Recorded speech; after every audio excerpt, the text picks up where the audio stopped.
Hello दोस्तों, मैं हूँ राइटर उत्तम और सेक्स और समाज वीडियो सीरीज़ में मैं अगला वीडियो लेके आया हूँ। और आज हमारा टॉपिक है सेक्स डिक्शनरी। हिंदी में अगर कहा जाए तो हम लोग इसे कहेंगे कि काम विज्ञान कोश।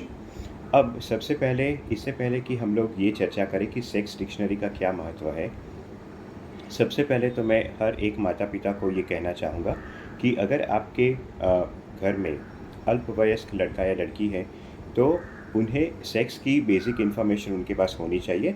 अब सेक्स एक बहुत ही बड़ा विषय है जिसमें अनगिनत टॉपिक्स है, लेकिन एक अल्पवयस्क लड़का या लड़की या फिर कोई एडल्ट लड़का या लड़की हो, उसे कुछ बेसिक टॉपिक्स के बारे में जानकारी होनी चाहिए। तो वो टॉपिक्स मैं आपको बता रहा हूँ। तो आपको ध्यान देना है कि आपका लड़का या लड़की हो वो कम से कम ये टॉपिक से परिचित हो। पहला टॉपिक है सेक्सुअल एनाटॉमी, यानी कि हर एक लड़का लड़की को अपने जो गुप्त अंग है उसकी रचना के बारे में उसे पता होना चाहिए। दूसरा ये है सेक्सुअल फिजियोलॉजी, यानी कि उनके गुप्त अंग कैसे काम करते हैं उसके बारे में जानकारी होनी चाहिए। तीसरा लव रिलेशनशिप, क्योंकि आपने अगर देखा होगा तो आजकल के ज़माने में लोग ने डेटिंग बहुत ही यंग एज में शुरू कर दी, यानी कि टीनेजर्स ने डेटिंग शुरू कर दी है। तो उनको लव रिलेशनशिप के बारे में बेसिक नॉलेज होनी चाहिए। उसके बाद सेक्सुअल रिलेशनशिप के बारे में बेसिक नॉलेज होनी चाहिए। स्पेशली अगर टीनेजर्स की बात की जाए तो उन्हें ये ज़रूर बताना है कि सेक्सुअल रिलेशनशिप की सही एज क्या है, उससे क्या फ़ायदा होता है और क्या गैर फ़ायदा होता है। उसके बाद सेक्सुअल बिहेवियर, यानी कि किस तरीके से लोग अपनी जो वासना है, अपनी जो कामुकता है वो किस तरीके से पूरी करते हैं। ठीक है, तो इसके बारे में भी लोगों को बेसिक नॉलेज होना चाहिए। और हमेशा ध्यान रखिए कि जब भी आप इसके बारे में कोई भी डिस्कशन कर रहे हो तो ये बिल्कुल ही सेक्स पॉजिटिव होना चाहिए, यानी कि उनको बिल्कुल डराना नहीं है। उनको जो कुछ भी आप बातचीत उनके साथ करें, उन्हें हमेशा एक सेंस ऑफ रिस्पॉन्सिबिलिटी और रिस्पेक्ट सिखाना है। ठीक है, इसके बाद इन्हें एक बेसिक जानकारी होमोसेक्सुअलिटी के बारे में होनी चाहिए, यानी कि समलिंग रति के बारे में होनी चाहिए, क्योंकि हमारे समाज में ऐसे लाखों स्त्री पुरुष है जो गे और लेस्बियंस हैं। तो इसके बारे में भी इनको बेसिक नॉलेज होनी चाहिए। इसके बाद कॉन्ट्रासेप्शन, यानी कि गर्भ निरोध, इसके बारे में भी बेसिक नॉलेज इनको होनी चाहिए। और जब ये थोड़े बड़े हो जाए तो इनको डेफिनेटली प्रेगनेंसी की, यानी कि गर्भावस्था की नॉलेज होनी चाहिए, और फिर गुप्त रोग और कैसे उनसे बचा जाए। तो ये सब बेसिक नॉलेज इनके पास होना चाहिए। जब इनके पास ये बेसिक नॉलेज होगा तो मैं आपको लिख के बता सकता हूँ कि वो चाहे कितनी भी अश्लील चीज़ें वो वीडियो में इंटरनेट में उनके सामने आ जाए, लेकिन उन्हें ये डेफिनेटली पता चलेगा कि सही क्या है और गलत क्या है, क्योंकि हम लोग ने उन्हें सही रास्ते पे लगा दिया है। अब वो लोग इधर उधर भटकेंगे भी तो वापस अपने सही रास्ते पे आ जाएंगे।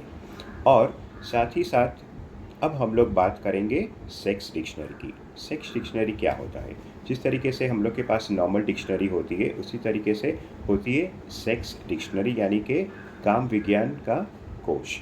तो ये सेक्स डिक्शनरी भी बहुत आसानी से मार्केट्स में मिलती है। आप कोई भी अच्छी पब्लिशर की डिक्शनरी लेके अपने घर में रखना चाहिए। अब आप सोचेंगे कि सेक्स डिक्शनरी की क्या ज़रूरत है? बहुत ही ज़रूरत है, क्योंकि ये जो बेसिक सेक्स एजुकेशन है इसके अलावा भी लड़के और लड़कियों को बहुत सारी नई नई सेक्स से रिलेटेड वर्ड्स वो कहीं सुनते हैं, कहीं देखते हैं, लेकिन उनका सही मीनिंग उन्हें पता नहीं होता है, जिसके कारण वो कन्फ्यूजन में रहते हैं, और कन्फ्यूजन में रहते हैं तो सही डिसीजन नहीं ले पाते हैं। तो उस वक्त अगर आपका कोई भी लड़का या लड़की, चाहे वो टीनेजर ऑनवर्ड्स कोई भी एज का हो, अगर आपके सामने वो शब्द का मतलब पूछ रहा है तो आपको वो डिक्शनरी उसे दे देनी है, ताकि उसमें से देख के वो सही मीनिंग समझ सके और अकॉर्डिंगली अपना डिसीजन ले सके। और साथ ही साथ इससे एक फ़ायदा ये भी होगा कि आपका जो लड़का और लड़की है उसे सेक्स रिलेटेड जो वर्ड्स है, कौन से अंग के लिए कौन सा शब्द सही तरीके से एक शिक्षित समाज में प्रयोग करना चाहिए, उसके बारे में भी उसको जानकारी होगी। उसे ये पता चल जाएगा कि किसे अश्लील शब्द कहते हैं और किसे शालीनता से हम लोग जो शब्द यूज़ करते हैं, जिसे हम लोग इंग्लिश में कहते हैं सेक्सुअल जार्गन, यानी कि वो लैंग्वेज जो सेक्स से जुड़ी हुई बातों के लिए हम लोग यूज़ करते हैं। ठीक है, जैसे हम लोग ऑफिस में कैसे वर्ड्स यूज़ करते हैं, इंटरव्यू, टाइम मैनेजमेंट, उस तरीके से। तो ठीक उसी तरीके से अगर ये लोग डिक्शनरी यूज़ करेंगे तो सेक्स से रिलेटेड उन्हें सही वर्ड्स कैसे यूज़ किए जाते हैं, और कैसे एक समाज में कैसे वर्ड्स यूज़ किए जाते हैं ये इनको पता चल जाएगा। इसके बाद अगर वो लोग कोई भी ऐसे शोज़ देखते हैं जिसमें अश्लील भाषा का प्रयोग किया है, क्योंकि एक बात मैं आपको बता दूं कि हम लोग शायद इंडिया में ऐसे जो शोज़ होते हैं, शोज़ के अलावा भी बहुत ही अश्लीलता परोसी जाती है, तो वो सब पे तो कम्प्लीटली बैन करना मेरे हिसाब से तो असंभव है। ठीक है, अभी हम लोग के सामने एक ही रास्ता है कि उनको सही रास्ता दिखाया जाए, ताकि गलत रास्ते पे अगर वो चल पड़े हैं तो वापस सही रास्ते पे आ जाए। हम लोग ये आशा नहीं रख सकते हैं कि पूरे इंटरनेट में से जितनी भी अश्लीलता है वो हटा दी जाएगी और बिल्कुल ही साफ़ सुथरा इंटरनेट हमारे सामने होगा, ये ऐसा होने वाला नहीं है। ठीक है, क्योंकि अगर कोई ऐसे कंटेंट क्रिएटर नहीं है, तो पूरी दुनिया में भी ऐसे बहुत सारे कंटेंट क्रिएटर्स बैठे हैं जो हमें अश्लीलता परोस रहे हैं।